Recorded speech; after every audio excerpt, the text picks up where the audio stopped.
A lot of things are happening all at once lately.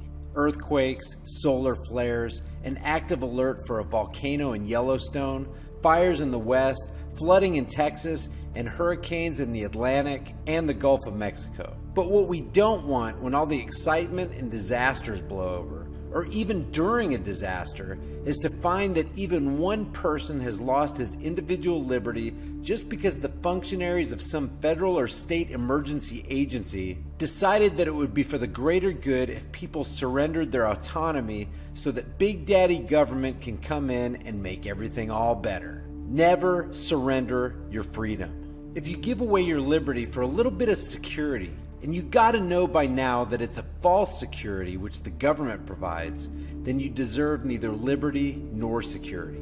I was in the gym today. For some reason, gyms have become these mini theaters with all these wall-mounted TV screens blasting mainstream media, talk shows, and sports channels everywhere you turn. And there's CNN with a banner under the screen which read, "Police going door to door telling families to leave." Now, I'm all for warning people about impending danger, but if a person doesn't want to leave his home, even during the most threatening conditions, let him stay and weather the storm. You own yourself, and you have a right to put yourself in harm's way if you want.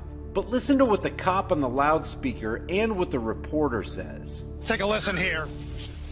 You are in a mandatory evacuation zone.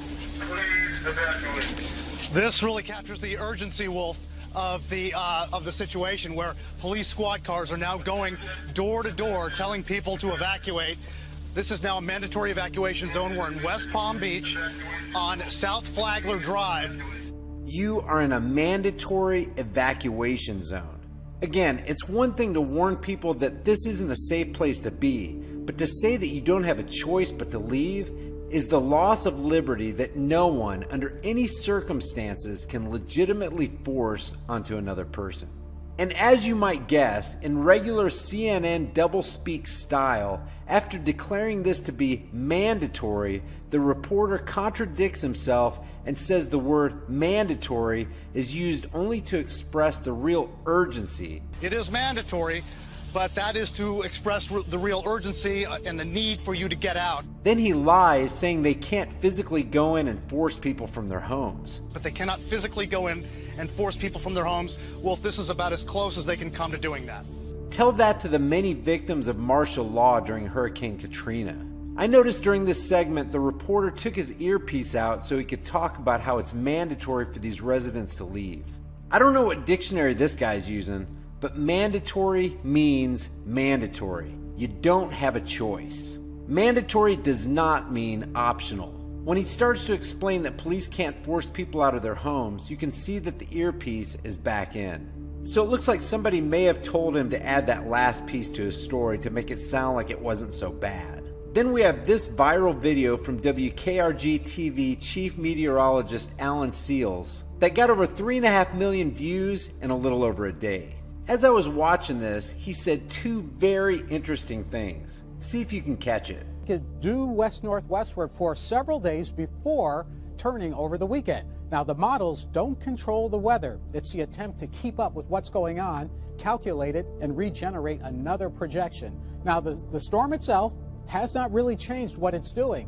What has changed is our day-to-day assessment and projection. So whatever this says doesn't control the storm. He says the models don't control the weather. Now, the models don't control the weather, don't control the weather. And then he explains it's the attempt to keep up with what's going on and regenerate another projection. Why would it occur to anyone that these computer-generated models were controlling the weather? Then he says this. Now, the storm itself has not really changed what it's doing. What has changed is our day-to-day assessment and projection. So whatever this says doesn't control the storm. Whatever this says doesn't control the storm. So whatever this says doesn't control the storm? I have never heard a weatherman try so hard to assure his audience that his projection maps don't control the storm. With all the HARP talk, geoengineering, and weather modification, it makes you wonder why he said what he said. Now moving on to Mexico, we've got some strange flashes of light appearing over Mexico City before, during, and after the 8.4 earthquake. This guy's running down the stairwell of his building to get down to the street where he's able to record the earthquake in progress. And in this video, you can see the flashes of light more clearly on the ground and in the sky. Now, some people are saying that this is caused by the solar flare from the sun. Some are saying that this is nothing more than transformers exploding and light illuminating the clouds, and others attribute it to HAARP, the High Frequency Active Auroral Research Program. I'd be interested to see what you guys think about these flashes of light. And if anybody has any other interesting footage, send it to the email link in the description. Also, let me know if you want me to mention your name or stay anonymous. In our day and age of computer technology, even an amateur messing around with imaging programs can fool you into believing almost anything. Some college kids put this video together to make it look like an eagle actually swooped down and was partially successful in picking up a small child and carrying him in the air for a couple seconds before dropping him. But it was just computer generated.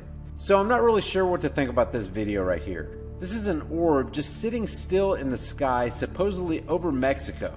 And according to the person in the video, it appeared over Mexico City before the recent earthquake. I haven't been able to verify that, but if this is real, what is it, who's operating it, and what does it do? In other news, you got this guy saying this on a live broadcast. I'm going to sit down here with Jake, who's got his dog Bubba. Jake, who is homeless. Jake, you've found yourself some shelter here. Why are you outside during this entire hurricane?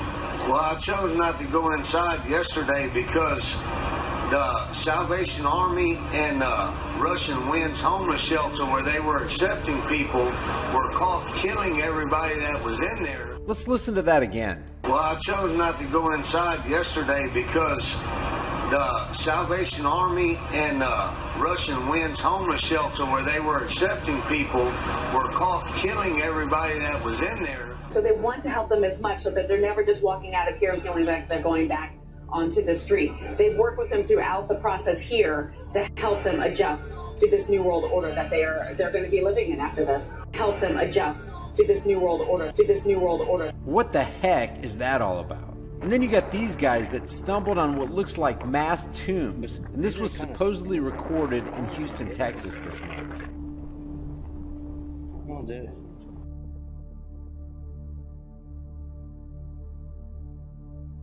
As if hurricanes, floods, fires, and solar flares weren't enough, we also have super volcanoes making headlines. Some scientists are saying if Yellowstone's supervolcano erupts, it'll make Mount St. Helens, Pinatubo, and Krakatoa look like firecrackers. There's no doubt about it, guys. These are very, very interesting times. Stay alert, be kind, fight for freedom, and don't let anyone deceive you. I just want to add one more thing before ending this video. Check out these satellite photos taken 7 years apart. The top is from September 7th, 2017, showing hurricanes Katia, Irma, and Jose. The lower photo from 7 years earlier on September 16th, 2010, shows hurricanes Carl, Igor, and Julia. Copy and paste works great in the publishing industry. I wonder if it's as easy to use in the industry of weather modification. Finally tonight, what a week. Congress returned this week, and of course members had a lot to say. Here are this week's notable quotables.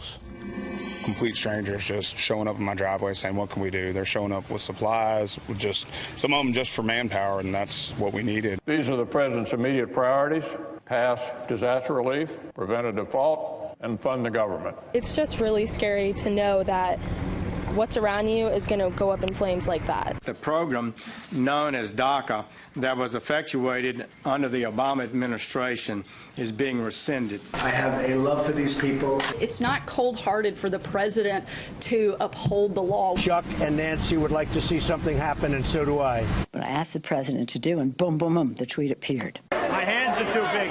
I call it the dinosaur syndrome. Big hearts, small brains. Well, I think that's just total BS. It just shows that Democrats are not serious legislators. We now, as Americans, have the worst tax system in the industrialized world. Never, not once have I dishonored my public office. He is begging for war. People can poo-poo that all they want. Mr. President, will you attack North Korea? She actually said Daddy, can I go with you? I like that, right? Daddy, can I go with you? I said, yes, you can. Do not ignore evacuation orders. Remember, we can rebuild your home, but we cannot rebuild your life. I can't even pack nothing. I have the clothes on my back. It's the first time ever that I am running from one. We're being positive. We're going to stay ahead of this, and hopefully all of us will come out in good shape. 1 week as we get ready for a busy weekend. Thanks for inviting us into your home tonight. That is it for this special report. Fair, balanced, and unafraid. I've covered a lot of hurricanes and tropical storms, 17 in my career. Trust me, take this seriously. Get out of the way. Don't fool around.